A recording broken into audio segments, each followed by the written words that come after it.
If you're getting collection letters, you need to like not ignore them because they can sue you too if you don't know how to reply to them, or they may try.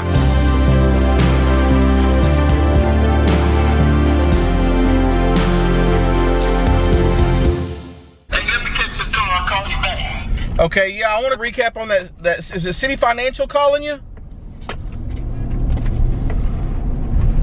Guess we'll talk to him later. So I just talked to Cliff, a good buddy of mine, and I've been helping him with his credit. He had a City Financial call him and say that he owed money. It was a debt of back in 2007, and they said he made a payment in 2009. And it's some collection company saying they'll settle for 70%, that he can pay $1,000. And I said, there's a few things. In Texas, statute of limitations is 4 years, so they can't even sue you. They're threatening to like sue him or take him to court. He said, send me some paperwork of who this debt was originated from and all that. They said, well, we'll see some paperwork, and you know, I'm gonna look over it. This happens all the time. Collection companies will buy old debts, come to you and say you owe the money, but they don't have any proof or any documentation. They're trying to collect on a debt that was 2007, and they said they made a payment in 2009, and he said, I don't even know who you are. Why didn't y'all call me a long time ago? That happens. These companies buy these debts, these old debts, and they, you know, will try to collect on them. I'm able to help Cliff out with that situation. So remember, if you got collection companies calling you, ask for proof. Say, send me some proof of what you're saying I owe. And if they're threatening to sue you, you know, record it. I'm gonna help him a few ways. I'm gonna look over the paperwork, the letters from the collection company. I'm gonna look over that and help him with that. We normally can find violations in that and flip it on them and get our law firms we work with on it and actually sue them and put money back in my client's pocket and get it off, you know, if they try to put it on his credit or even stop the collection effort. There's many ways to skin a cat.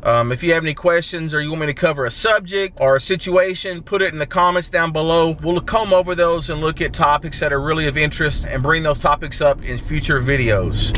Thank y'all for tuning in. I'll look at catch you tomorrow. Have a good day.